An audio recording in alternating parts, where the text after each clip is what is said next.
Contestant number one, the title of your prepared speech is U.S. Debt. Whenever you're ready. And your timekeepers are right here. During the summer, before my freshman year of high school, I took Ohio's mandatory financial literacy class. After a particularly interesting session, learning the importance of a balanced budget and the perils of getting into debt, I came home and emphatically told my mom that I would always try and avoid debt in my life, and that for college, I would pay using scholarship money, contributions to my parents, and by working hard. But getting into student loan debt was out of the question. My mom enthusiastically replied, "I'm so proud of my teen daughter, who is smarter than our government and knows the dangers of getting into debt." I quickly responded, "Well, how much debt does our government have anyways?" She said, "You probably wouldn't even believe it if I told you, but our government has a debt of over $35 trillion, and it's growing more every single day." This both worried me and piqued my interest on the topic of U.S. debt. According to the U.S. debt law, our national debt is around $36,690 billion. And by the time this speech is over, we will have added another $40 million to our debt. Yes, that's right. We add $40 million to our debt every 10 minutes. And the debt per citizen is around $107,000, while the average income per citizen is only around $65,000. It is also important to note that the debt to GDP ratio stands at 122%, which means that we have more debt than revenue. These are staggering numbers. Let's take a step back and first understand the history of U.S. debt and what our Constitution has to say about it. Then, let's take a look at the steps our government is taking to tackle this mammoth debt issue. And last but not least, let's see what we the people can do about this. Looking at the past 248 years of our nation's history, the U.S. has always carried debt since its inception. At the end of the Revolutionary War, our national debt was around $43 million. This money was borrowed from both France and Netherlands to fund the war.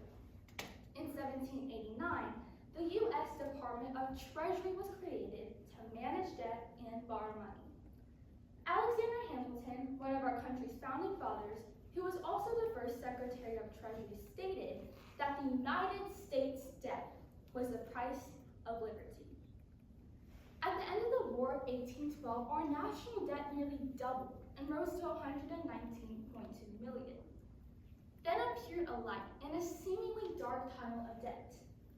In 1835, President Andrew Jackson, the 7th President of the United States, shrank the national debt down to zero. He did this by selling federally owned Western lands, blocking spending on infrastructure projects, and by increasing tariffs. President Jackson called the United States debt a national curse, leading to things such as reduced economic growth, increased interest rates, inflation, and reduced consumer confidence in the U.S. economy. Unfortunately, the zero-debt government only lasted a little over a year. Due to mismanagement of the surplus money and banking issues, by 1844 the country reeled back into a depression and had to start borrowing again. The U.S. has never come back to its zero-debt government of 1835. Long story short, through the course of the Civil War, our national debt grew up to 4,000%. By World War I, it reached $22 billion. And in 1965, with the addition of Medicaid and Medicare into our government system, our national debt grew even more. And by 1981, our national debt crossed the $1 trillion mark. In more recent years, with the spending incurred in Afghanistan and Iraq wars, the Great Recession, the passing of the Affordable Care Act, the COVID-19 pandemic, and the Ukraine and Israel wars, our national debt has ballooned to over $36 trillion. As of May 2024, the House Budget Committee declared, begin quote, "Halfway into the fiscal year of 2024, our nation will be spending more on net interest payments than on national defense and Medicare," end quote. Let that sink in. It is an alarming statistic that our nation is spending more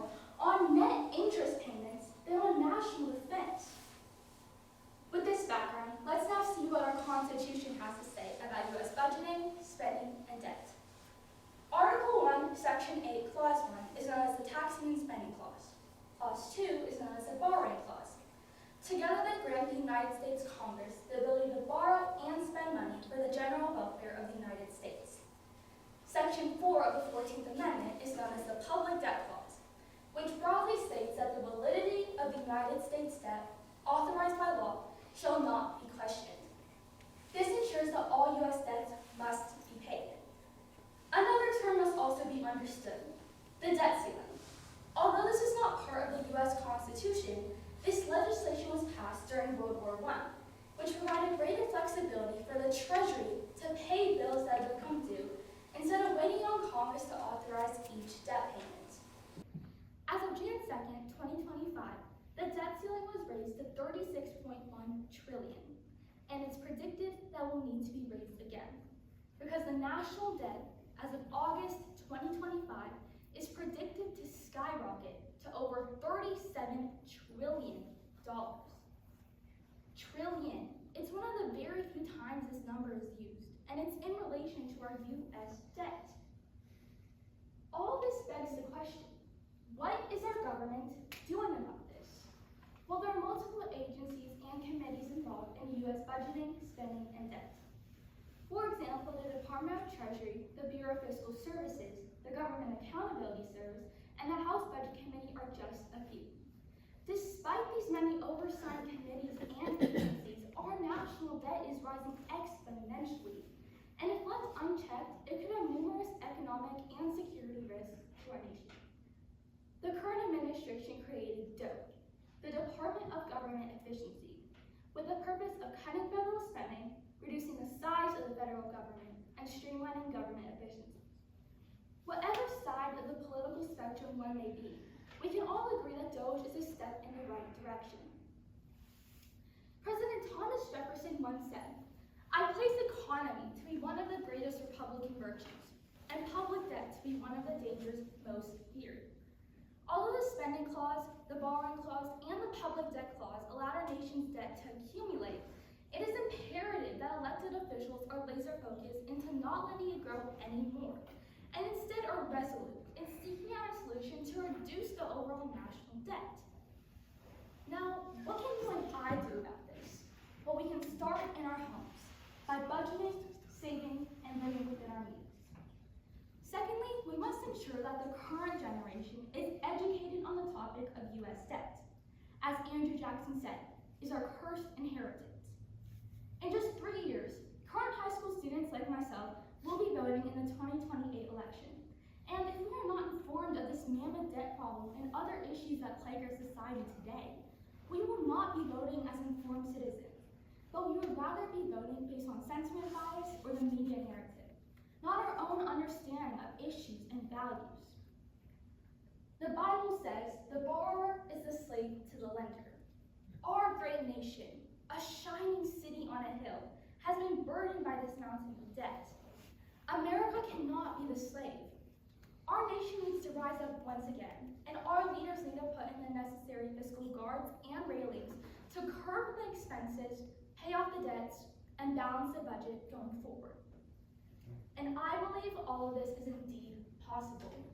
Having DOGE thrust in our faces through mainstream media and social media will be good to keep the topic of debt front and center in our national dialogue.